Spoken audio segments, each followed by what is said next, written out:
صدری ویسر لی امری واحلل عقدۃ من لسانی یفقہوا قولی اللہم الہمنا رشدنا واعذنا من شرور انفسنا اللہم ارنا الحق حقا وارزقنا اتباعہ وارنا الباطل باطلا وارزقنا اجتنابہ اللہم وفقنا لما تحب وترضى آمین یا رب العالمین۔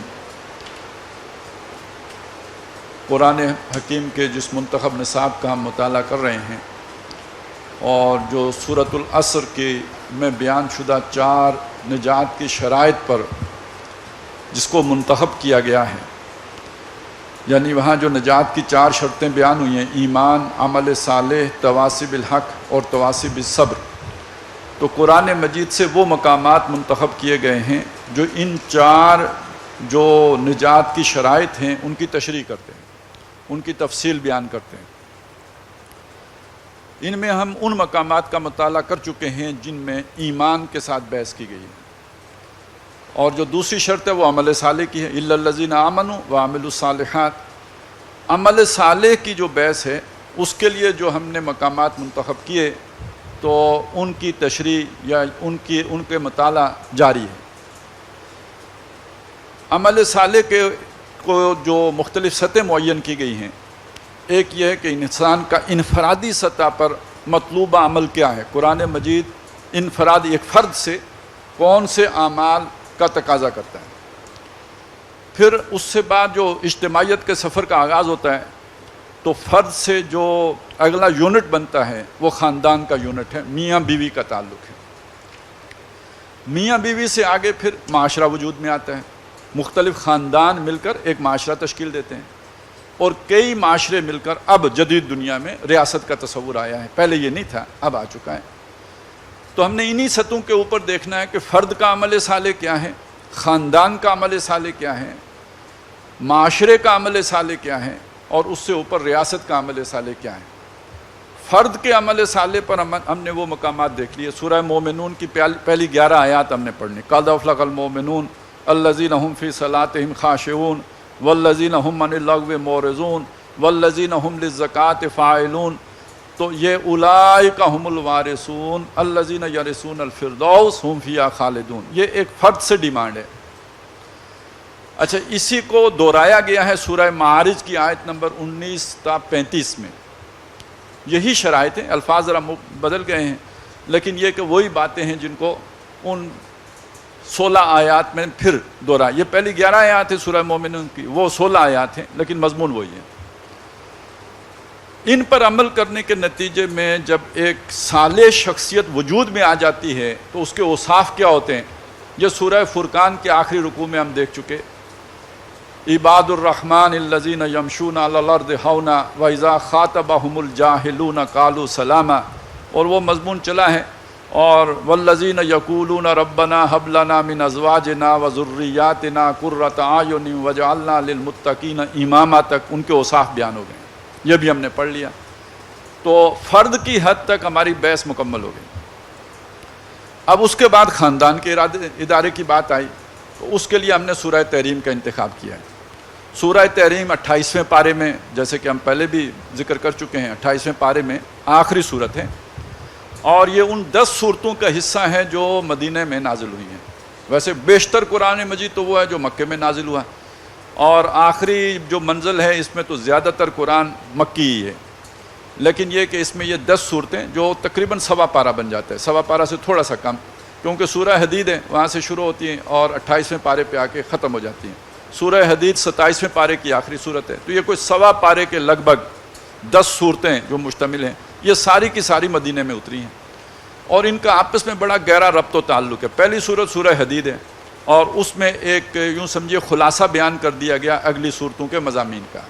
تفصیل کا وقت نہیں ہے، لیکن میں خاص طور پر سورہ حدید کے سب سے آخری رکوع کی طرف اشارہ کرتا ہوں، جس میں رہبانیت کا ذکر ہے۔ وَرَهْبَانِيَّةً ابْتَدَعُوهَا مَا كَتَبْنَاهَا عَلَيْهِمْ، رہبانیت کی ابتدا انہوں نے یعنی عیسائیوں نے کی تھی، ہم نے ان پر فرض نہیں کی تھی۔ اس سورہ مبارکہ کے اپنے مضامین کے اندر اس کا ایک علیحدہ مقام ہے اس مضمون کا، کہ وہ جہاد فی سبیل اللہ سے بحث ہو رہی ہے وہاں پہ، تو جہاد کے مقابل رہبانیت کو لے کے آئے۔ جہاد ایک معاشرے میں ہوتا ہے اور رہبانیت معاشرے سے فرار کا نام ہے. تو اس لیے جہاد کی ضد کے طور پر وہاں پہ رہبانیت کا ذکر کیا گیا کہ اس کے برعکس اللہ کو راضی کرنے کا ایک عمل جہاد فی سبیل اللہ ہے. کچھ لوگوں نے جہاد فی سبیل اللہ کو ترک کر کے رہبانیت کا راستہ اختیار کر لیا اللہ کو راضی کرنے کا، معاشرے سے فرار. اب اس کا آپس میں جو ربط ہے اسے سمجھ لیں. اللہ کے دین پر عمل کرنے کے راستے میں سب سے بڑی رکاوٹ معاشرہ پیدا کرتا ہے، مخالفت. ہمارا رواج تم نے توڑ دیا، ہمارے طریقے سے تم ہٹ گئے، برادری کا طریقہ تم نے چھوڑ دیا، یہ بچے ہیں، یہ بیوی ہے، ان کی فرمائشیں ہیں، ان کی فہمائشیں ہیں، ان کے والدین ہیں، ان کی آرزویں ہیں، تمنائیں ہیں. اب یہ کلیش پیدا کرتا ہے.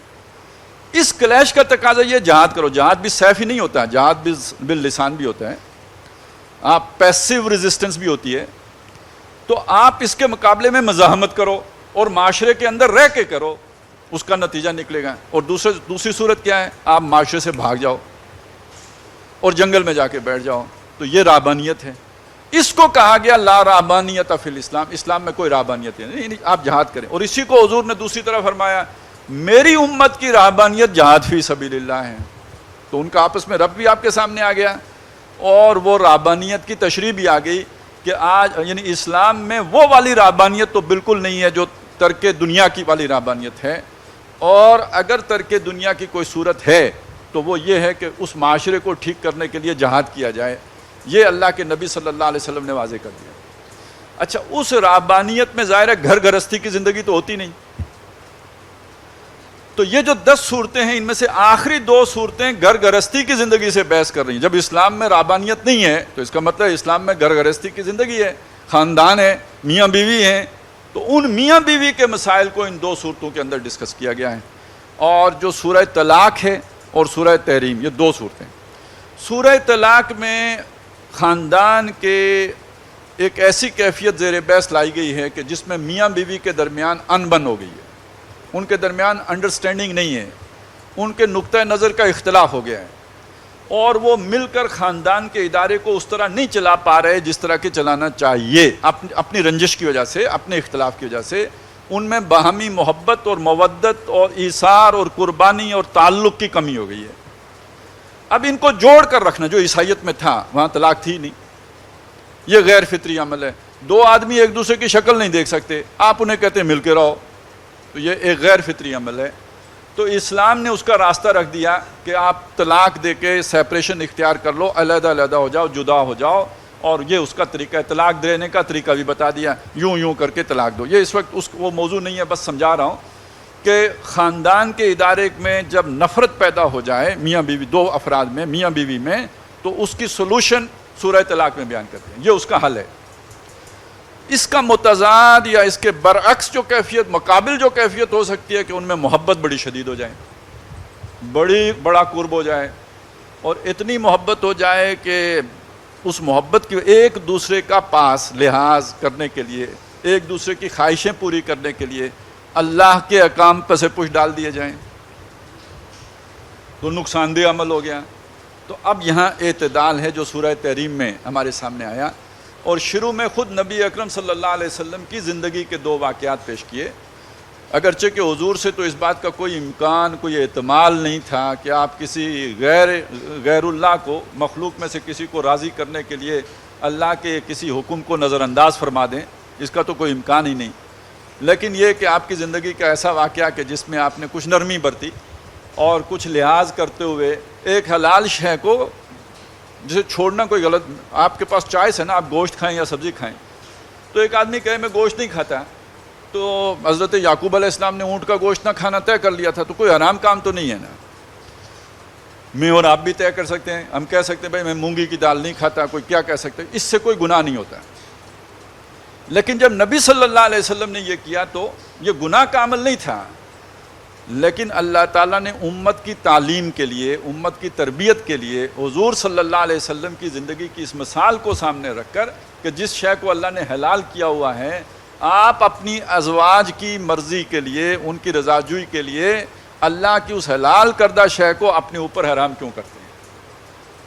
تو گویا قیامت تک کے لیے مسلمانوں کے لیے ایک رہنمائی چھوڑ دی کہ خاندان کے ادارے میں محبت کے بغیر وہ نظام نہیں چلتا. یہ بات صحیح ہے، لیکن وہ محبت اگر حد اعتدال سے تجاوز کر جائے تو اور حلال حرام ہونے لگے،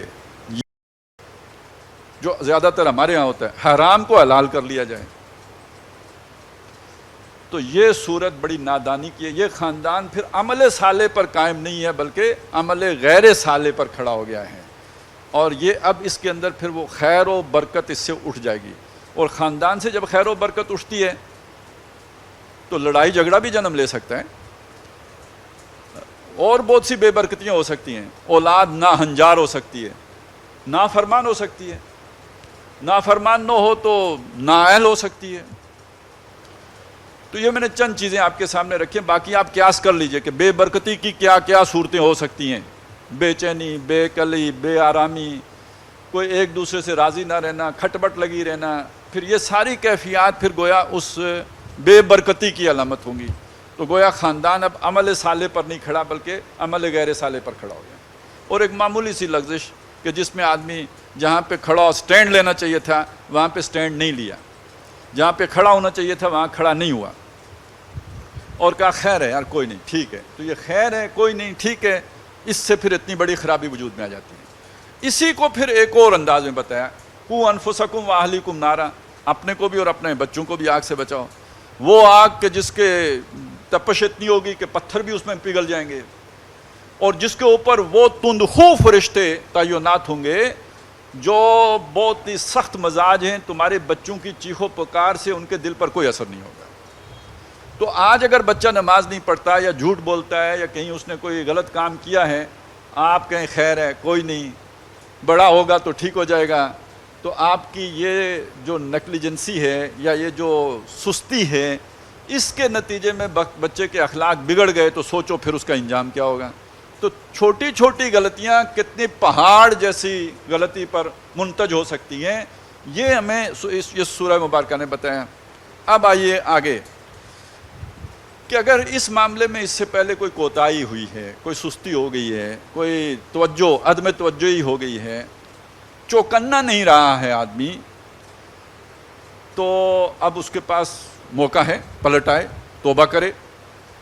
اصل میں مجھے بیچ میں ایک واقعہ یاد آ گیا، حدیث ہے وہ، میں چاہتا ہوں وہ بھی آپ کے علم میں لے آؤں، اور ہو سکتا ہے کہ وہ سستی ہم سے بھی ہو رہی ہو، تو اس لیے میں آپ کو سنانا چاہ رہا ہوں کہ ویسے اور بھی چیزیں میں اس وقت وہ متعلقہ چیز آپ کے سامنے رکھ رہا ہوں کہ جب تمہارے معاملات باہمی مشاورت سے طے پاتے ہوں اور تم جو ہے گھروں کے مردوں کو حکمران بنایا گیا نا، الرجال قوامون علی النساء، اور گھر کے معاملات تم طے کرتے ہو، تو تمہارے لیے زمین کی پیٹ سے زمین کی پشت بہتر ہے۔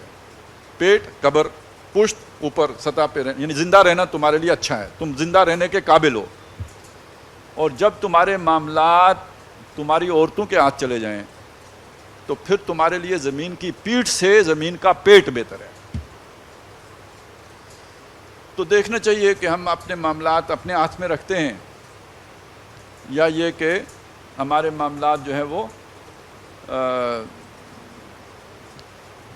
ٹھیک ہے، کچن کے معاملات تو خواتین کے ہاتھ میں ہی رہنا چاہیے، اور مینو اگر وہ طے کر لیں تو اس میں بھی کوئی حرج نہیں ہے، آج کیا پکے گا اس میں بھی کوئی فرق نہیں پڑتا، لیکن آپ اپنے باہمی بہن بھائیوں کے معاملات، اپنے خاندان کے معاملات بھی اگر ان کے ہاتھ میں دے دیں گے تو پھر بگاڑ پیدا ہوگا یا نہیں ہوگا۔ شادی بیاہ کی رسومات اور فیشن کے بارے میں وہ طے کریں کہ بھئی کیا کیا جو ہے وہ رسومات ہوں گی اور کون سی تقریبات منعقد ہوں گی، تو پھر وہ ہوگا نا جو آج ہمارے معاشرے میں ہو رہا ہے۔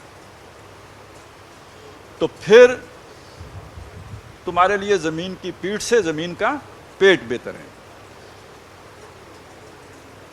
تو یہ بھی اگر اس میں قائلی ہو رہی ہے، یعنی اپنی ذمہ داری کا احساس نہیں ہے کہ گھر والوں کو میں نے بچانا ہے، میں نے سیدھے رخ پہ لے کے چلنا ہے، آگ سے انہیں میں نے بچانا ہے، تو اگر یہ احساس نہیں ہے تو یہ بڑی غیر ذمہ دارانہ بات ہے، اور یہ غیر ذمہ دارانہ بات اللہ کے لیے بڑی ناپسندیدہ بات ہے۔ تو اگر ایسا رویہ ہے، ایسی کاہلی اور سستی اور ایسی جو ہے وہ عدم توجہی ہے، تو یا ایھا الذین آمنو، اے وہ لوگوں جو ایمان لائے ہو، توبو الی اللہ توبۃ نصوحا، توبہ کرو، تابہ یتوبو پلٹنا،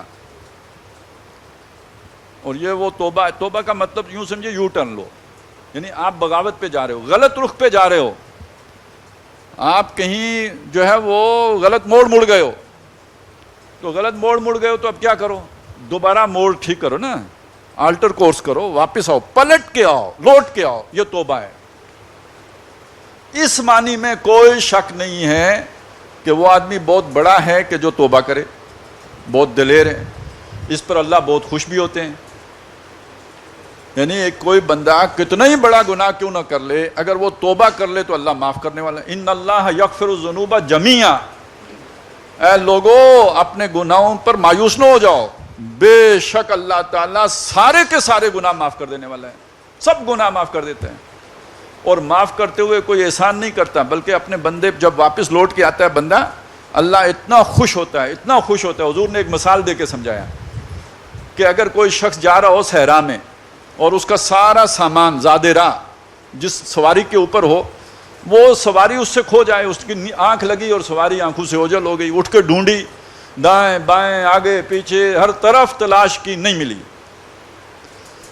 اب صحرا کا سفر ہے, مہینے کا سفر ہے, کتنے عرصے کا سفر, اس صحرا میں کوئی سامان زیست بھی نہیں, بے آب ہو گیا, نہ پانی کا جو ہے وہ کوئی چشمہ اور نہ کوئی دانہ اناج.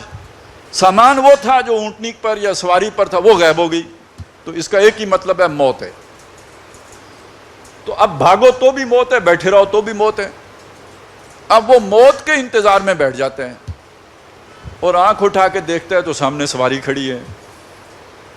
اس کی خوشی کا کیا ٹھکانہ ہوگا, جو موت کے لیے بیٹھ گیا اور سامنے زندگی آ کے کھڑی ہو گئی. تو حضور نے اس کی خوشی کو بھی جو ہے وہ بیان کیا کہ کیسے اتنی خوشی ہوئی, وہ جو کہتے ہیں خوشی سے پاگل ہو گیا. اس پاگل پنے میں اس نے یہ کہا, اس کے زبان سے الفاظ نکلے, اے اللہ تو میرا بندہ میں تیرا رب, یعنی اتنا خوش ہو گیا. تو حضور نے اس کی خوشی کا یہ عالم بیان کرنے کے بعد فرمایا کہ اللہ تعالیٰ اس بندے سے جو توبہ کرے اس سے بھی زیادہ خوش ہوتا ہے. تو توبو الی اللہ توبۃ نصوحا, پلٹو اللہ کی طرف. اچھا, یہ توبۃ نصوح جو ہے اس کو بھی لوگوں نے کہانیوں کے انداز میں بیان کیا کہ نصوح کوئی شخص تھا اور وہ جو ہے نا بڑا یعنی عیار مکار قسم کا آدمی تھا, عورتوں کے بیس میں کہیں وہ خواتین کے غسل خانے میں گھس جاتا ہے, یہ اس طرح کی باتیں لکھیں. پھر ایک دن پکڑے جانے لگا تو شیخ وہ دربار میں تھا, پکڑے جانے لگا, ظاہر گردن اٹھتی, اس نے بڑی پکی مخلصانہ توبہ کی تو اللہ تعالیٰ نے کوئی بہانہ کر کے اس کو بچا لیا. یہ کہانی لوگوں نے بنائی, اپنی جگہ کہانی مطلب وہ بات سمجھانے کے لیے ٹھیک ہے, لیکن یہ سچ نہیں ہے. اس لیے کہ توبتاً نصوحا, اگر نصوح کی توبہ ہوتا تو یہ ترکیب اضافی ہوتی, تو پھر نصوحن جو ہے یہ خن نہ ہوتا, نصوحن ہوتا. توبتاً نصوحن, پھر یہ توبتاً کے اوپر تنوین نہیں آ سکتی تھی کیونکہ مضاف جو ہے یہ اس پر تنوین نہیں ہوتی. اور دوسری بات یہ ہے کہ جو مضاف الیہ ہے وہ مجرور ہوتا ہے. تو یہ دونوں باتیں بتا رہی ہیں, یہ مرکب اضافی نہیں ہے, یہ مرکب توصیفی ہے, جس کا مطلب نصوح, نصح کہتے ہیں خیر خائی کو. الدین النصیحہ, نصیحت اسی سے بنا ہے. خیر خواہانہ توبہ یعنی اپنے ساتھ مخلص ہوتے ہوئے توبہ کرو, اپنے ساتھ چوری نہ کرو. یعنی اپنی خیر خواہی یہ ہے کہ آپ خلوص اور اخلاص والی توبہ کرو, یعنی اس کے اندر کوئی ڈنڈی مارنا نہ ہو, منہ پر استغفار ہو, ہاتھ میں تسبیح ہو جس پر آپ دانے پہ دانہ گرا رہے ہوں, استغفر اللہ استغفر اللہ استغفر اللہ استغفر اللہ استغفر اللہ, لیکن یہ کہ اندر دل میں ابھی وہی ارادے مچل رہے ہوں جو پہلے تھے, یہ توبہ نہیں ہے. اسی لیے جو توبہ کی شرائط بیان کی جاتی ہیں وہ کیا ہیں؟ سب سے پہلی بات یہ ہے کہ وہ کام جو کر رہے تھے اس کو فی الواقع آپ چھوڑ دیں, اس پر ایک شدید ندامت ہو, شرمندگی ہو, پشیمانی ہو کہ میں نے کیا کیا. نمبر 2, اس کو چھوڑ دیں, ترک کر دیں. آئندہ نہ کرنے کا مصمم ارادہ کریں, اس وقت مصمم ارادہ ہو کہ آئندہ نہیں کروں گا, کوئی نیت میں کھوٹ نہ ہو آئندہ کے اعتبار سے.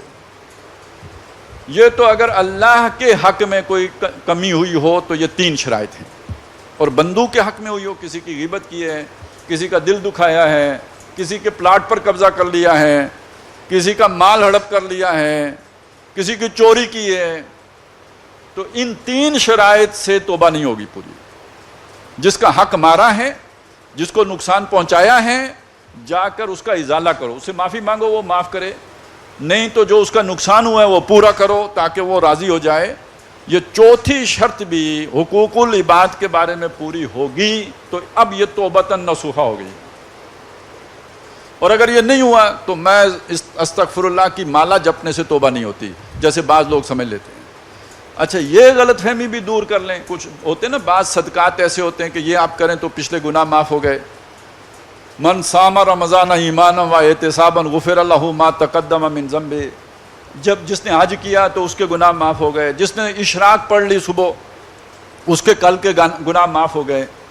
تو یہ سارے گناہ صغیرہ کے بارے میں ہیں، وہ چھوٹے چھوٹے گناہ جو آپ سے نادانی میں ہو جاتے ہیں یہ وہ معاف ہو جاتے ہیں۔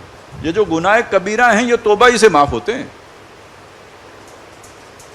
اس کے لیے توبہ وہ جب ہم آگے پڑھیں گے، بلکہ ہم نے وہ پڑھا ہے اس میں سورہ فرقان میں کہ جس میں والذین لا یدعون مع اللہ الہا آخر ولا یقتلون النفس التی حرم اللہ الا بالحق ولا یزنون ومن یفعل ذلک یلقى اثاما یضاعف له العذاب یوم القیامہ ویخلد فیہ مہانا الا من تاب وآمن وعمل عملا صالحا فَأُولَئِكَ يُبَدِّلُ اللَّهُ سَيِّئَاتِهِمْ حَسَنَاتٍ وَكَانَ اللَّهُ غَفُورًا رَحِيمًا۔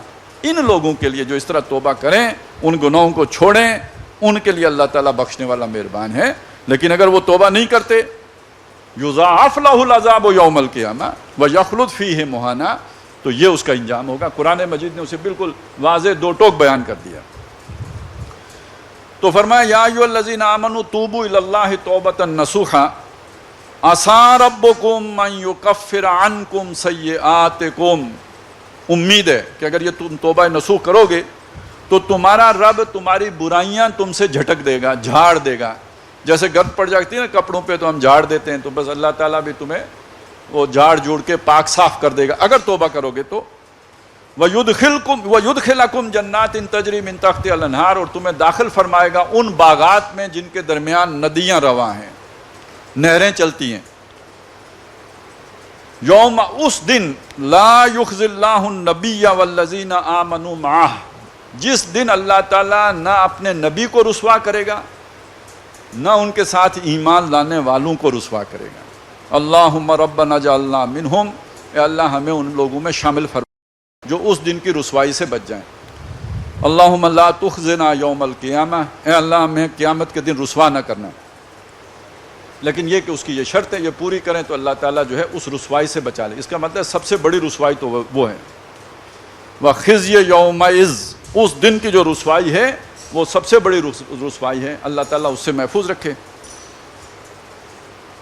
اور اس دن کی کامیابی سب سے بڑی کامیابی ہے، فَمَنْ زُحْزِحَ عَنِ النَّارِ وَأُدْخِلَ الْجَنَّةَ فَقَدْ فَازَ، تو جو اس جنت میں داخل ہو گیا، آگ سے بچ گیا، وہ تو کامیاب ہو گیا۔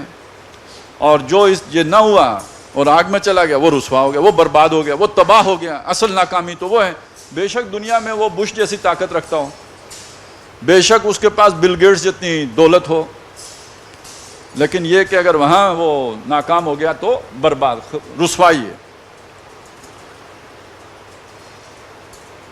نورہم یسعی بین ایدیہم، ان کا نور دوڑتا ہوگا، صحیح، وہ آپ جو حج پہ گئے ہیں تو صحیح ہوتی ہے نا، ذرا تھوڑا تیز چلنا، کوشش کرنا، بھاگنا بھی کے معنی میں بھی آتا ہے۔ تو اب یہ دیکھیں نا، روشنی کے لیے قرآن مجید کہتا ہے چلتی ہوگی، دوڑتی ہوگی ان کے آگے۔ آج ہمیں سائنٹیفکلی معلوم ہے کہ سپیڈ ہوتی ہے لائٹ کی بھی، لائٹ سپیڈ، تو ان کی روشنی ان کے آگے آگے چلتی ہوگی۔ بین ایدیہم، ان کے سامنے سے بھی، و بے ایمانہم، اور ان کے دانے سے بھی، دو روشنیاں ہوں گی۔ ویسے دو آنکھیں تو یہ بھی آخر ان میں بھی روشنی ہے نا جس سے ہم دیکھتے ہیں۔ ایک روشنی یہ بلب کی روشنی ہے، ایک روشنی ہماری آنکھوں کی روشنی ہے۔ یہ دو روشنیاں جمع ہوتی ہیں تو ہمیں نظر آتا ہے، اس کے بغیر نظر نہیں آتا۔ خارج میں روشنی نہ ہو، آنکھوں میں بینائی ہو، اندھیرا ہو، نظر نہیں آئے گا۔ باہر روشنی ہو، آنکھوں میں روشنی نہ ہو، پھر بھی نظر نہیں آئے گا۔ دو روشنیاں چاہیے دیکھنے کے لیے۔ اسی طرح یہ جو سامنے کی روشنی ہے نا، یہ نور ایمان ہے جو خود دو روشنیوں سے بنا ہے۔ ایک نور فطرت ہے جو انسان کے اندر ہے، دوسرا نور وحی ہے جو محمد الرسول اللہ پہ اتری ہے. یہ نور علی نور، وہ ایمان کے مباحث میں ہم پڑھائیں سورہ نور آیت نمبر 35 میں، اللہ نور السماوات والارض. یہ جو ایمان ہے یہ اللہ پر ایمان، یہ آسمانوں اور زمین کی روشنی ہے. اور پھر اس کو جا کے کنکلوڈ کیا، نورہم نور علی نور، ایک روشنی ان کے اندر، وہ روح کی روشنی جو اللہ نے ان کے اندر پھونکی ہے، وہ پہلے سے موجود تھی، اوپر سے یہ روشنی آ گئی، ان دونوں نے مل کر ان کو ایک نور ایمان عطا کر دیا. یہ روشنی ہے جو دل سے نکلے گی. ایک نور اعمال ہے. آپ نے نماز پڑھی، نورانی عمل ہے یا نہیں؟ آپ نے روزہ رکھا، نورانی عمل ہے یا نہیں؟ ایک جگہ پہ جھوٹ بول کے آپ لاکھوں بچا سکتے تھے، ہو سکتا ہے پھانسی کے پھندے سے بچ سکتے ہوں، یا اپنے کسی عزیز کو پھانسی کے پھندے سے بچا سکتے ہوں. وہاں آپ نے سچ بول کے وہ سارا نقصان گوارا کر لیا. یہ نورانی عمل ہے یا نہیں؟ کہنے کو ایک سچ ہے، لیکن اس ایک سچ کے پیچھے کتنا بڑا ایمان ٹھاٹھے مار رہا ہے نا. یہ معمولی سچ نہیں ہے. تو یہ تو نور کا کوئی حمالہ ہے. تو ایک نور اعمال ہے. تو یوں سمجھیے وہ نور اعمال کا کاسب آپ کا دایاں ہاتھ ہے. نیک اعمال دائیں ہاتھ میں دیے جائیں گے نا، تو اس دائیں ہاتھ میں بھی ایک روشنی ہوگی. اور یہ روشنی ایک وہ جو پل صراط کا مرحلہ ہے نا، جو عام طور پہ جس کو بیان کیا جاتا ہے، سورہ حدید میں اس کا نقشہ کھینچا گیا ہے. گپ اندھیرا ہوگا، کچھ نظر نہیں آئے گا، نظر صرف ان کو آئے گا جن کو کے پاس یہ دو روشنیاں ہوں گی، اپنی روشنیاں. ایک سامنے سے نکل رہی ہوگی گویا دل سے، اور ایک دائیں طرف سے نکل رہی ہوگی، اعمال کی روشنی، ایمان کی روشنی. ایمان اور عمل صالح، یہ دو روشنیاں، وہ اس مرحلے سے پار ہو جائیں گے صحیح سلامت. اور جن کی روشنیاں نہیں ہوں گی وہ ٹھوکر کھا کے گریں گے، نیچے دوزخ ہوگی. اور یہ تمیز کس کے درمیان کرائی جائے گی؟ کافروں اور مسلمانوں کی تمیز نہیں ہے، کافر تو پہلے ہی ٹھکانے لگ چکے. یہ مسلمانوں کے اندر تمیز ہوگی. چنانچہ سورہ حدید میں اس کی وضاحت کر دی گئی. وہ جو پیچھے رہ جائیں گے، جو آگے نہیں آ سکے کیونکہ روشنی نہیں تھی، وہ پیچھے سے مسلمانوں کو پکاریں گے، الم نکم معکم، ہم تمہارے ساتھ نہیں تھے، ہم مسلمان نہیں تھے، یہ کیا ہو گیا؟ قالوا بلا، وہ ان کو مڑ کے کہیں گے کیوں نہیں، تم بھی مسلمان تھے، ہمارے ساتھی تھے. ولکنکم فتنتم انفسکم، تم نے اپنے آپ کو خود فتنے میں ڈالا. وتربصتم، تم گو مگو کا شکار ہو گئے. ورتبتم، تمہیں شک ہی پڑ گیا. وغرتکم الامانی، تمہیں دنیا کی خواہشوں نے دھوکہ دیا. وغرکم حتی جاء امر اللہ، یہاں تک کہ اللہ کا حکم یعنی موت آ گئی. وغرکم باللہ الغرور، اور تمہیں اللہ کے بارے میں اس دھوکے باز یعنی شیطان نے دھوکہ دیا کہ غفور رحیم ہے، خیر ہے، دب کے رکھو، اللہ رحم فرمائے گا. اور آج تم اس نور سے محروم ہو، روشنی نہیں ہے، وہ تمہارے پاس نہیں ہے. الم نکم معکم قالوا بلا ولکنکم فتنتم انفسکم وتربصتم وارتبتم وغرتکم الامانی حتی جاء امر اللہ وغرکم باللہ الغرور. تو یہ مسلمانوں کے درمیان ایک فرق کرنے کے لیے کہ کھرا مسلمان کون ہے اور دکھاوے کا مسلمان کون ہے، یا یوں سمجھیے کہ اصلی مسلمان کون ہے اور نسلی مسلمان کون ہے، یہ فرق کرنے کے لیے وہ پل صراط ہوگی. تو اس موقع پر ان کی روشنی ان کے آگے آگے دوڑتی ہوگی. یسعی نورہم بین ایدیہم و بایمانہم، اور وہاں بھی وہ دعا کر رہے ہوں گے. یقولون، دعا کرتے ہوں گے، کہتے ہوں گے ربنا اتمم لنا نورنا واغفر لنا، اے ہمارے رب ہمارے نور کو پورا کر دے اور ہمیں بخش دے. یہ پورا کر دے، اتمم لنا نورنا، وہ ایک حدیث سے بات سمجھ میں آتی ہے کہ حضور صلی اللہ علیہ وسلم نے فرمایا کہ کچھ لوگوں کی روشنی جو ہے اتنی ہوگی کہ مدینہ سے صنعاء تک، یمن کے شہر، وہاں تک پہنچ جائے. سرچ لائٹ ہوگی بہت، یعنی اتنی جھماکہ ہوگا اس کا. اور کچھ لوگوں کی اتنی ہوگی کہ بمشکل اپنے پاؤں میں دیکھتے ہوں گے. اور جس کی اتنی ڈم ہے کہ بمشکل پاؤں میں دیکھتا ہے، تو اس کے دل میں اس وقت کیا خواہش ہوگی کہ کہیں یہ بیٹری ڈسچارج نہ ہو جائے، میں ٹھکانے لگ جاؤں، پار ہو جاؤں. اتمم لنا نورنا واغفر لنا. اب واغفر لنا کدھر سے آ گیا؟ ہمیں بخش دے، یہ کیوں آیا ادھر؟ روشنی تو تھی اور روشنی ہے، یہ شیشے کے اوپر گناہوں کے داغ آ گئے ہیں. لالٹین یاد ہے نا؟ لالٹین کی روشنی تو اندر ہوتی ہے، جب شیشہ کالا ہو جائے تو باہر نہیں آتی. تو یہ ہمارا دل جو ہے گناہوں سے کالا ہو جاتا ہے. اور حضور صلی اللہ علیہ وسلم نے فرمایا کہ یہ جو دل ہے، جب کوئی آدمی گناہ کرتا ہے اس پہ ایک داغ پڑ جاتا ہے، توبہ کر لے دھل جاتا ہے، صاف ہو جاتے ہیں. اوپر توبہ کا مضمون آ گیا، اب یہاں پہ نور کا مضمون آ گیا. توبہ کرتا ہے صاف ہو جاتا ہے، اور اگر توبہ نہیں کرتا مزید گناہ کرتا ہے تو دوسرا دبال پڑ جاتا ہے، یہاں تک کہ کرتے کرتے پورا دل سیاہ ہو جاتا ہے. اور پھر حضور نے اپنی مٹھی بند کر کے دکھایا، پھر بند ہو جاتا ہے. بند ہو جانے کا کیا مطلب ہے؟ اب خارج کا نور بھی اس پر اثر نہیں کرے گا، اب وہی سے اسے کوئی فرق نہیں پڑے گا. یہ جو ہے نا، جو دل کے اوپر مور ہو گئی ہے، اب کوئی فرق نہیں. ظاہرہ بند ہو گیا تو اوپر سے مور لگ گئی، اب چھٹی ہو گئی. تو وہ دعا کر رہے ہوں گے کہ ہمارے رب ہمارے اس نور کو پورا کر دے. اتمم لنا نورنا واغفر لنا انک علی کل شیء قدیر. بے شک تو سب کر سکتا ہے. ہم یہ نور تو پیچھے سے کما کے لانا تھا، شیشہ صاف کر کے لانا تھا، ہماری کوتاہی سے یہ کچھ گندا رہ گیا، لیکن تو قادر ہے نا، یہاں بھی تو اس کو صاف کر سکتا ہے، یہاں بھی مہربانی کر سکتا ہے. انک علی کل شیء قدیر. یا ایھا النبی جاہد الکفار والمنافقین واغلظ علیہم ومأواہم جہنم وبئس المصیر. یہ آیت نمبر 9 میں بظاہر خاندان سے ہٹ کر ایک مضمون آ رہا ہے، جس کا خاندان سے تعلق نہیں ہے، لیکن سورہ مبارکہ کے مضمون کے ساتھ تعلق ہے. قرآن مجید میں یہ آیت 2 ہی مقامات پر آئی ہے، سورہ توبہ میں اور سورہ تحریم میں، اور یہ منافقین کے باب میں ہے. کافروں کے معاملے میں تو یہ بات ہمیں معلوم ہے کہ مکے میں نبی صلی اللہ علیہ وسلم نے ان کی ہر طرح کی اذیتیں، تکالیف، مصائب جھیلے ہیں، جواب نہیں دیا، صبر کیا. اور ہجرت کرنے کے بعد پھر اینٹ کا جواب پتھر سے دیا. فَاقْتُلُوهُمْ حَيْثُ ثَقِفْتُمُوهُمْ وَأَخْرِجُوهُمْ مِنْ حَيْثُ أَخْرَجُوكُمْ وَالْفِتْنَةُ أَكْبَرُ مِنَ الْقَتْلِ وَقَاتِلُوهُمْ حَتَّى لَا تَكُونَ فِتْنَةٌ وَيَكُونَ الدِّينُ لِلَّهِ. اور اگر کوئی کسی حرام مہینے میں بھی ہو گیا، انہوں نے پوچھا یسألونک عن القتال فی شہر الحرام، یسألونک عن الشہر الحرام قتال فی، قل قتال فیہ کبیر. اس میں جنگ کرنا بہت گناہ کا کام ہے، لیکن وصد عن سبیل اللہ وکفر بہ واخراج اہلہ منہ اکبر عند اللہ والفتنۃ اکبر من القتل. تو اب مارو ان کو. اب یہ معاملہ وہاں پہ چل رہا ہے، یعنی سختی ہو رہی ہے. ان کے ساتھ جو ہے نا، وَلْيَجِدُوا فِيكُمْ غِلْظَةً، تمہارے اندر وہ سختی پائیں. أَشِدَّاءُ عَلَى الْكُفَّارِ.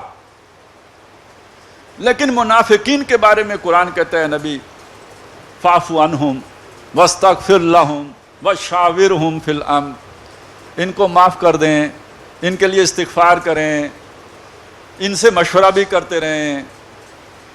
فَبِمَا رَحْمَةٍ مِّنَ اللَّهِ لِنْتَ لَهُمْ. یہ اللہ کی بڑی رحمت ہے کہ آپ ان کے لیے بڑی نرمی کرنے والے ہیں. اور یہ سلسلہ مدینے میں رہا ہے، صلح حدیبیہ کے موقع تک رہا ہے. جب غزوہ تبوک ہوا اور وہاں ان کا نفاق کھل کے سامنے آ گیا، یہاں تک کہ انہوں نے حضور کے قتل کی بھی سازش کر دی. اب واپسی پہ اللہ نے فرمایا کہ اے نبی، اب ان سے نرمی نہیں کرنی ہے، اب ان کے ساتھ بھی سختی کرنی ہے. اور الفاظ بڑے پیارے ہیں، یا ایھا النبی جاہد الکفار والمنافقین واغلظ علیہم. اے نبی، کافروں کے ساتھ ساتھ اب منافقین سے بھی جہاد کرو. گویا جیسے کافروں پر سختی کرتے رہے ہو، اب ان پر بھی سختی کرو. تو چونکہ اس سورہ مبارکہ میں نرمی، ایسی نرمی جس سے کسی کے اخلاق بگڑ جائیں، بچوں کے، بیویوں کے، اس سے منع کیا گیا. تو اے نبی، آپ کی ان مہربانیوں سے انہوں نے ناجائز فائدہ اٹھایا. آپ نے جو ان پر دست شفقت رکھا ہے، ان کو موقع دیا ہے، ان کی گرفت نہیں فرمائی ہے، ان کو فوراً نہیں ٹوکا ہے، اور ان پر آپ لطف و کرم کرتے رہیں، معاف کرتے رہیں، ان کے جھوٹوں کو بھی قبول کرتے رہیں، اس سے یہ بگڑ گئے. اب ان پر بھی یہ ڈنڈے کے ہیں، یہ لاتوں کے بوت ہیں. اگر ان کے اندر کوئی خیر ہوتا تو اتنی مہربانیوں کے بعد یہ سنبھل چکے ہوتے. ان کے اندر جو ہے وہ مطلوبہ اوصاف پیدا ہو گئے ہوتے، نہیں ہوئے، اس کا مطلب ہے یہ خیر سے خالی ہے، یہ محمد الرسول اللہ کے دامن سے بھی وابستہ ہو کر جوں کے توں ہیں، گل محمد کے گل. لہذا اب ان کی بھی ڈنڈا پریڈ کیجئے. اب ان کے لیے بھی وہ 4 کتاباں عرشوں آئیاں تے پنجواں آیا، اب اس کا استعمال کیجئے. یہ لاتوں ہی کے بھوت ہیں، یہ باتوں سے ماننے والے نہیں، یہ مہربانیوں سے سنبھلنے والے نہیں. لہذا اب ان کی خبر لیجئے. وَغْلُظْ عَلَيْهِمْ وَمَأْوَاهُمْ جَهَنَّمْ. اور آپ نے خبر نہ بھی لی تو اللہ تو ان کو نہیں چھوڑے گا، ان کا ٹھکانہ دوزخ ہے. اور اب نوٹ کیجئے کہ یہ جو نور والی وہ بات آئی تھی نا، پل صراط والی، یہ اہل ایمان اور منافقین کی چھانٹی کے لیے ہوگا. وہ جو منافق ہیں ان کا یہ انجام ہے کہ ان کے پاس نور نہیں ہوگا اور وہ دوزخ میں جائیں گے. اب منافقت کے درجے ہیں. رئیس المنافقین ہی بھی ہے، وہ ہمیشہ رہے گا. لیکن وہ ضعیف قسم کے مسلمان کہ جن سے نفاق کے کچھ اعمال سرزد ہوئے اور وہ ایسے نہیں تھے کہ اللہ تعالیٰ انہیں معاف کرتا، ان کی وہ جو ہے نا سزا بہت ضروری تھی. یہ ضروری کیوں ہوتی ہے؟ یہ جو جنت ہے اس میں اگر لوگ بغیر تربیت کے چلے جائیں تو اس کے ماحول کو خراب کر دیں گے. وہاں تو ایک خاص ایجوکیٹڈ لوگ چاہیے نا، تربیت یافتہ لوگ چاہیے، ویل کلچرڈ لوگ چاہیے جو وہاں پہ جا کے رہائش اختیار کریں تاکہ پھڈے نہ ہوں. نہیں تو دنیا والے پھڈے وہاں بھی شروع ہو جائیں. لہٰذا سارا گند ٹھکانے لگانا ہے، پرجنگ کرنی ہے، نو انسانیت کی صفائی کرنی ہے. اب اگر کسی کا ضروری تزکیہ نہیں ہوا اور اس کے اندر وہ گندی چیزیں رہ گئیں تو ضرور ہے کہ وہ جا کے آگ کے ذریعے سے پاکی حاصل کر کے تو اس قابل ہو جائے کہ اب جنت میں جا کے رہائش رکھنے کے اہل ہو جائے. لہٰذا وہ جو آتے ہیں نا کہ جب وہ ان میں جدائی ہوگی تو بیچ میں ایک دیوار آ جائے گی، تو دیوار میں یہ بھی بتایا جاتا ہے اس میں ایک دروازہ ہوگا. فَضُرِبَ بَيْنَهُمْ بِسُورٍ لَهُ بَابٌ، اس کے اندر ایک دروازہ ہوگا.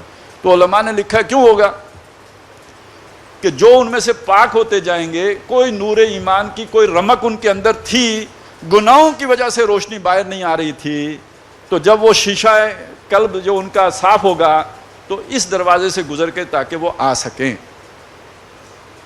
اور باقی روایات میں ایک بڑا دلچسپ واقعہ بھی ہے. آخری بندہ جس نے آنا ہوگا دوزخ سے جنت میں، آخری سب سے آخر والا، اس کے دل میں خیال آئے گا کہ یار اتنی مخلوق جنت میں چلی گئی، اب جنت میں بچا کیا ہوگا. جیسے آپ سبزی منڈی جائیں نا، دیر سے جائیں تو اب فروٹ لیں یا سبزی لیں تو گلی سڑی باقی بچتی ہے، تو وہ سوچے گا اب کیا بچا ہوگا یہاں پہ، میں کیا لوں گا، جنت میں میرا حصہ کیا آئے گا. تو روایات میں آتا ہے جب اس کو بھی ملے گا نا تو اس زمین کی نعمتوں سے 10 گنا زیادہ ہوگا. تو باقی بس قیاس کر لیجئے کہ اللہ نے کیا کچھ نعمتیں ہیں جو انسان کے لیے جنت میں رکھی ہیں. تو ٹھکانہ ان کا دوزخ ہے. وَبِئْسَ الْمَصِيرُ، اور لوٹنے کی بری جگہ ہے. اللہ تعالیٰ اس سے ہمیں محفوظ فرمائے. اب وہ واپس جو اصل مضمون ہے اس کی طرف مضمون لوٹ رہا ہے. اور اب اس میں مثالیں دی جا رہی ہیں، خاندان کے ادارے کی مثالیں.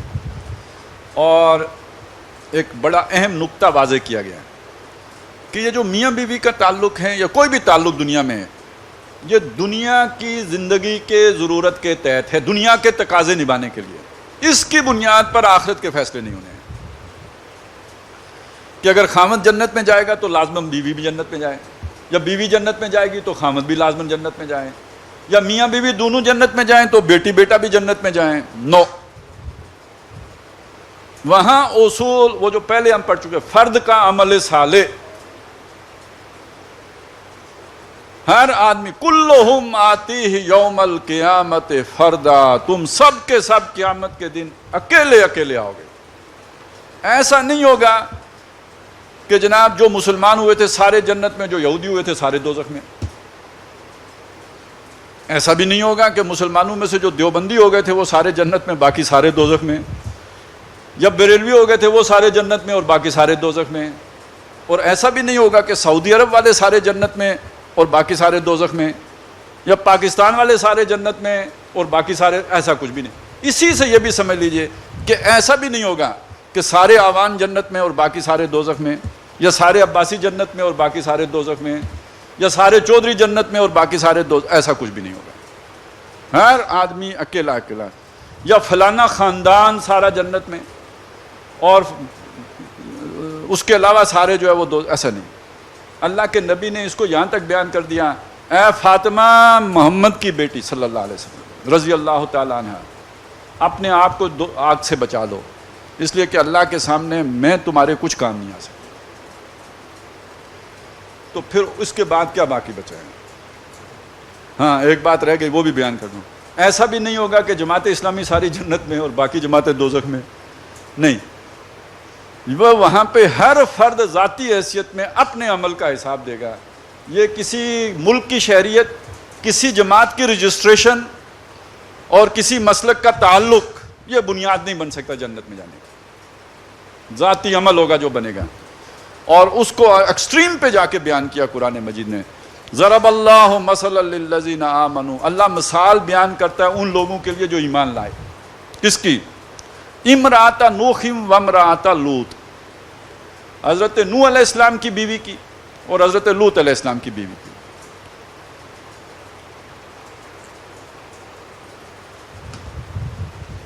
ہر عاقل بالغ آدمی یہ بات سمجھ سکتا ہے کہ میاں بیوی کا تعلق کیسا ہوتا ہے۔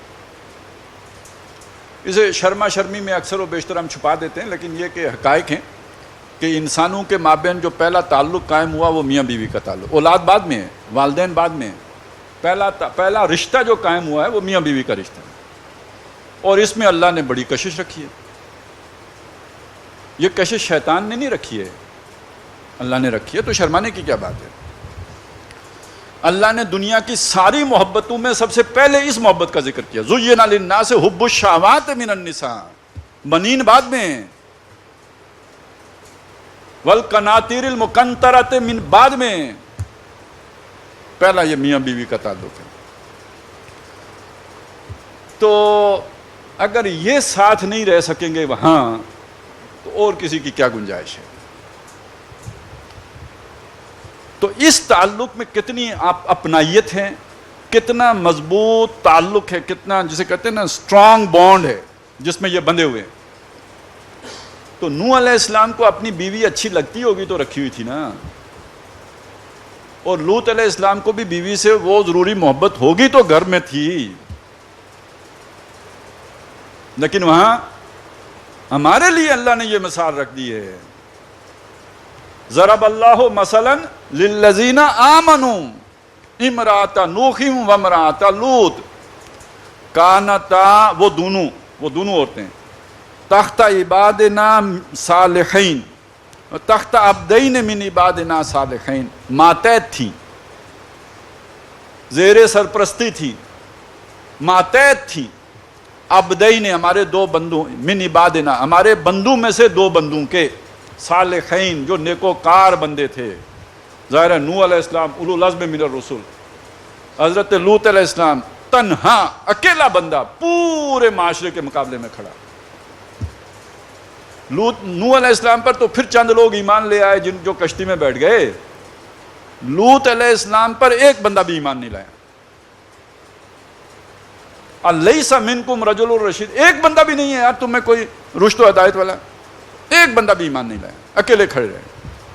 اللہ کے ہاں دونوں پیغمبروں کے مقام کا اندازہ لگائیں۔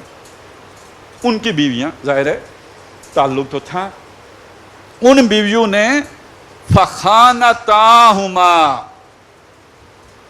ان دونوں سے خیانت کی۔ یہ بہت اہم لفظ ہے، اللہ سے خیانت نہیں کی، ان دونوں سے خیانت کی۔ اور خیانت کیا ہو سکتی ہے؟ ہمارے معاشروں میں بیوی کی خیانت اس کا کسی اور سے یارانہ ہے۔ تو جیسے کوئی یوں سمجھ لیجئے نبیوں کے گھر میں تو یہ نہیں ہو سکتا، بیوی مشرک ہو سکتی ہے اور تھی، بیوی کافر ہو سکتی ہے اور تھی، ہماری شریعت میں نہیں گنجائش۔ ہاں آج بھی کافر ہو سکتی ہے، عیسائی بیوی ہو سکتی ہے نا، یہودی بیوی ہو سکتی ہے نا، کافر ہے، بیوی بھی ہے، آخر میں دوزخ میں جائے گی کیونکہ کافر ہے، دنیا میں بیوی ہے۔ مشرک آج کسی مسلمان کی بیوی نہیں ہو سکتی، وہ فقہی طور پر یہ حرام ہو گئی، منع کر دیا گیا، اس سے تم نکاح نہیں کر سکتے۔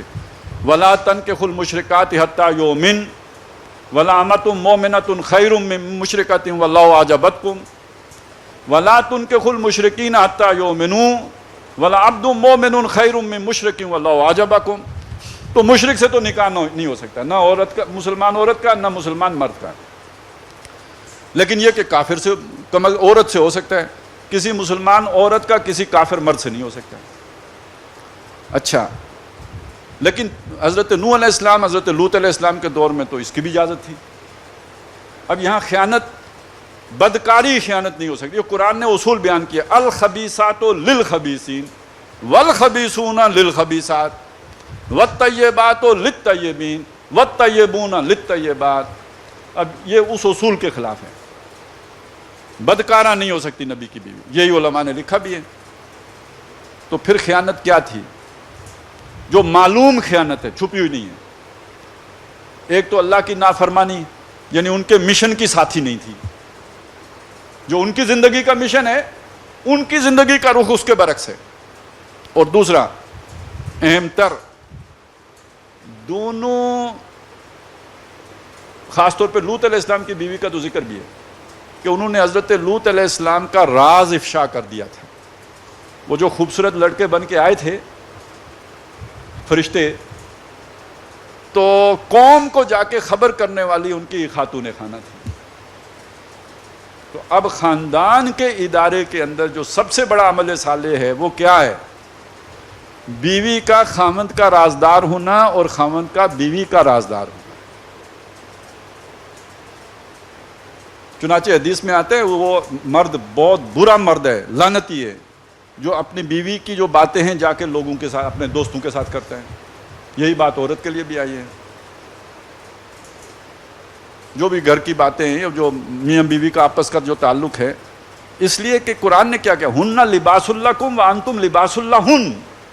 وہ تمہارا لباس ہیں، تم ان کا لباس ہو. تو لباس آپ کے عیب ظاہر تو نہیں کرتا، لباس تو آپ کے عیب چھپاتا ہے، وہ ظاہر نہیں کرتا. وہ لباس جو عیب نہ چھپا سکے لباس نہیں ہے. تو میاں بیوی اگر بمنزلہ لباس کے ہیں تو آپ ایک دوسرے کی پردہ پوشی کریں، اور اگر ان میں یہ شے نہیں ہے تو وہ ایک دوسرے کے خائن ہیں. اور یہ بہت ناپسندیدہ بات ہے. جن 3 آدمیوں سے اللہ تعالیٰ کلام نہیں فرمائے گا آخرت میں، ان میں سے ایک وہ مرد ہے جو آگے پیچھے جا کر اپنی بیوی کی شکایتیں لگاتا ہے، اسے طلاق نہیں دیتا. اگر تمہیں نہیں اچھی لگتی تو دائیں بائیں جا کے شکایت لگانا بے غیرتی کی علامت ہے. اور یہ اللہ کو اتنا ناپسند ہے کہ جن لوگوں سے اللہ بات نہیں کرے گا آخرت، ان میں سے ایک یہ شخص بھی ہے. اس سے آپ اندازہ لگائیں. تو اگر یہ حرکت بیویاں کر رہی ہوں تو ایک جگہ آپ کو پسند نہیں تو بہترین طرز عمل یہ ہے، پچھلی صورت میں ذکر ہو گیا نا، نہیں پسند تو چھٹی، جاؤ، سپریشن. بڑی پیاری مثال ہے ایک صحابی کی کہ وہ بات کرتے تھے کہ میں اپنی بیوی کو طلاق دوں. لوگ پوچھتے کیوں دو گے؟ تو کہتے میں ان کا عیب کیوں بیان کروں، میں اپنی بیوی کا عیب کیوں بیان کروں، میں طلاق دوں گا. بالآخر دے دی. لوگوں نے کہا جی اب تو بتائے نا کیا مسئلہ تھا. انہوں نے کہا پرائی عورت سے میرا کیا کام. یہ مرد ہے. مرد سانڈ کو نہیں کہتے، مرد اس چیز کو کہتے ہیں جو اس میں آئی ہے. آپ کی بیوی آپ کی غیرت ہے، نہیں ہے تو وہ پرائی ہے، آپ کو اس سے کیا غرض ہے. تو یہ حوصلہ، یہ ظرف آپ کے اندر ہونا چاہیے کہ اس طرح سنبھالے نا. پھر تو اگر عورت میں یہ نہیں ہے، وہ جا کے محلے سارے میں جناب کیا کروں، رل گئی ہوں، میری قسمت پھوٹ گئی ہے جب سے شادی ہوئی ہے. تو اور اگر زندگی میں کوئی ایک دفعہ غلطی ہو جائے تو تمہارے گھر میں کبھی چین دیکھا ہی نہیں. یہ رویہ جو ہے سخت ناپسندیدہ، ناشکرانہ جو پن ہے. تو اسی میں پھر رازوں کا افشا کرنا، گھر کی خبریں باہر پہنچانا، اپنے میکے جا کے بتانا جناب ہمارے گھر میں تو یہ ہوا تھا تو وہ ہوا تھا. یہ ساری باتیں راز افشا کرنے کی باتیں ہیں.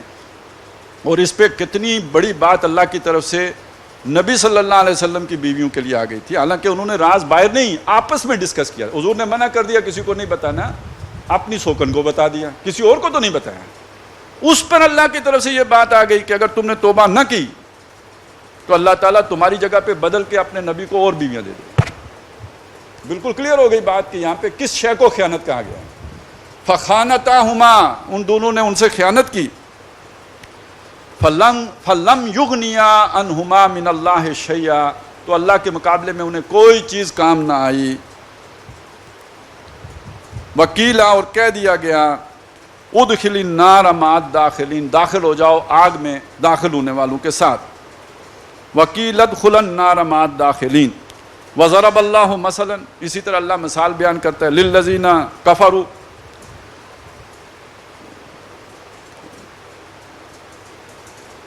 وہ پہلی مثال تھی کافروں کی. ومثلا للذین کفروا، اللہ تعالیٰ مثال بیان کرتا ہے کافروں کی.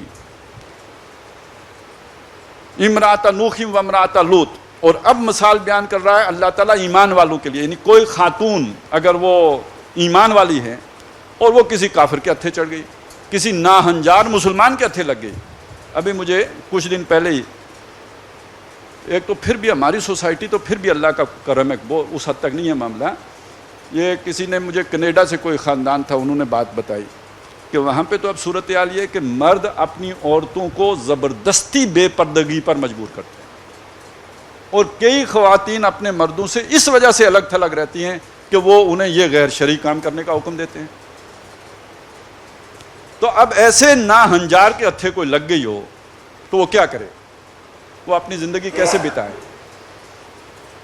اس کے لیے اللہ نے مثال دی امرأۃ فرعون، فرعون کی بیوی کی مثال. حضرت آسیہ، اذ قالت رب ابن لی عندک بیتا. اب دیکھیے کون سی آسائش تھی جو اس وقت فرعون کے گھر میسر نہیں ہوگی. بادشاہ کا گھر، خاتون اول. ہماری خاتون اول تو ترکی والوں کا ہار چھپا لیتی ہیں، تو خیر فرعون کی خاتون اول کو تو اس کی ضرورت نہیں تھی. یعنی ہر آسائش، ہر سہولت میسر، لیکن یہ کہ ان کا دل چین نہیں پکڑ رہا. وہ گھر انہیں، وہ سہولتیں، وہ نعمتیں انہیں کاٹ کھانے کو دوڑتی ہیں. وہ اللہ سے ملتمس ہیں، اے اللہ میرے لیے گھر بنا دے اپنے پاس. کیا مطلب ہے؟ یہ موت کی دعا ہے. مجھے یہ نعمتیں نہیں چاہیے، یہ دنیا مجھے نہیں چاہیے، یہ آسائشات نہیں چاہیے. تو کینیڈا والے بھی تو انہی آسائشات کے لیے گئے ہوئے ہیں. پھر اس تہذیب میں یہ سب کچھ ہے. رب ابن لی عندک بیتا فی الجنت ونجنی من فرعون، اور مجھے نجات دے فرعون سے، وعملہ، اور اس کے کرتوتوں سے، اس کے عمل سے، ونجنی من القوم الظالمین، اور ظالموں کی قوم سے مجھے بچا لے. وہی موت کی دعا. یعنی ان کے ان نعمتوں سے کوئی غرض و غایت نہیں، استغنا ہے، بے لاپرواہی، بے پرواہی ہے. ومریم ابنۃ عمران التی احصنت فرجہا، اور وہ عورت مریم کہ جو عمران کی بیٹی تھی. یہ عمران دو ہیں. ایک عمران وہ ہیں جو حضرت موسیٰ اور حضرت ہارون علیہ السلام کے والد محترم ہیں، اور ایک عمران وہ ہیں جو حضرت مریم کے والد ہیں. تو عمران کی بیٹی مریم التی احصنت فرجہا، جس نے اپنی شرمگاہ کی حفاظت کی، عفیفہ رہی. فنفخنا فیہ من روحنا، تو اس میں ہم نے اپنی روح میں سے پھونکا. کلمۃ اللہ، وہ امر اللہ. اور جو حضرت جبریل علیہ السلام نے آ کے فتمثل لہا بشرا سویا، تو انہوں نے آ کے اپنی روح میں سے پھونکا اللہ کی روح. وصدقت بکلمات ربہ، تو ربہا، اس نے اپنے رب کے کلمات کی تصدیق کی. یہ جو کلمات آئے تھے جو جبریل نے آ کے انہیں یقین دانی کرائی، انہیں حیرت تو ہوئی کہ میرے کیسے اولاد ہو جائے گی. وَلَمْ يَمْسَسْنِي بَشَرٌ قَالَ كَذَلِكَ اللَّهُ يَخْلُقُ مَا يَشَاءُ إِذَا قَضَىٰ أَمْرًا فَإِنَّمَا يَقُولُ لَهُ كُن فَيَكُونُ. یہ کلمات ہیں نا. اب ان کی انہوں نے تصدیق کی. وَكُتُبِهِ، اور اس کی کتابوں کی تصدیق کی. وَكَانَتْ مِنَ الْقَانِتِينَ، اور وہ تھی فرما بردار. اب دیکھیے تین مثالیں ہمیں دے دیں. ایک مثال دو عورتیں ایک انتہائی اچھے گھر میں، نبیوں کے گھر میں، لیکن جائیں گی دوزخ میں. دوسری مثال ایک نیک عورت انتہائی برے گھر میں مگر جائے گی جنت میں. تیسری مثال ایک ایسی عورت جو خود بھی بہت نیک، ماحول بھی بہت اچھا، کلیسا کا ماحول. وَكَفَّلَهَا زکریا، زکریا نبی کی پرورش میں پروان چڑھی.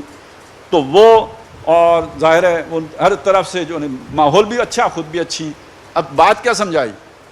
آپ کو اچھا ماحول ملا، آپ میں بھی اچھائی ہے، نور علی نور. آپ کو برا ماحول ملا, آپ 15ویں صدی میں پیدا ہوئے, جنت آپ اپنی پھر بھی کما سکتے ہیں. آپ فرعون کے گھر میں ہیں, جنت پھر بھی کما سکتے ہیں. آپ دجال کے دور میں ہیں, جنت پھر بھی کما سکتے ہیں. سٹینڈ لیں, جنت کی تمنا رکھیں اور دنیا کی نعمتوں پر جنت کی نعمت کو ترجیح دیں, موت کو ترجیح دیں. فتمنوا الموت ان کنتم صادقین. تو یہ ہے اصل میں جو ایک معیار ہے. اور تیسری بات یہ کہ آپ انتہائی اچھے ماحول میں ہیں, لیکن یہ ہو سکتا ہے کہ اس کے باوجود آپ دوزخ میں چلے جائیں. حضور کے ساتھیوں میں سے بھی جو منافقین ہیں وہ دوزخ میں جائیں گے نا, دامن رسول سے وابستہ ہونے کے باوجود دوزخ میں جائیں گے. ایک مثال رہ گئی ہے, بندہ بھی برا, ماحول بھی برا. وہ آخری پارے میں تبت یدا ابی لہب وتب ما اغنی عنہ مالہ وما کسب سیصلی نارا ذات لہب وامرأتہ حمالۃ الحطب. وہ دونوں ظلمات بعضھا فوق بعض. تو ایک خاندان کا عمل صالح, 2 ہاتھوں سے تالیاں بجتی ہیں. ہر ہاتھ کا اپنا کردار ہے, وہ اپنے کردار کا جواب دہ ہوگا آخرت میں جا کر. خاندان کے ادارے کو چلانے کے لیے بھی 2 پہیے جیسے گاڑی کے ہوتے ہیں, تو ایسے یہ 2 پہیے ہیں. ایک انفرادی عمل تھا جو اس نے اپنی جگہ پہ کرنا ہے, وہ ہم پہلے پڑھائیں. خاندان کے ادارے کو چلانے کے لیے ایک اجتماعی عمل درکار ہے, لیکن اس اجتماعی عمل کو بھی لے کے چلنے کے لیے 2 آدمیوں کی علیحدہ علیحدہ ایفرٹ چاہیے, اور اس میں بھی اخلاقی پوزیشن دونوں کی مختلف ہوگی, اور وہ اپنے اپنے کردار کے اعتبار سے آخرت میں نوازے جائیں گے یا سزا کے مستحق ہوں گے. اللہ تعالی ہمیں اس خاندانی زندگی میں بھی وہ روش اختیار کرنے کی توفیق عطا فرمائے کہ جو ہمارے لیے آخرت میں نجات کا باعث ہو. بارک اللہ لی و لکم فی القرآن العظیم و نفعنی و ایاکم بالآیات والذکر الحکیم.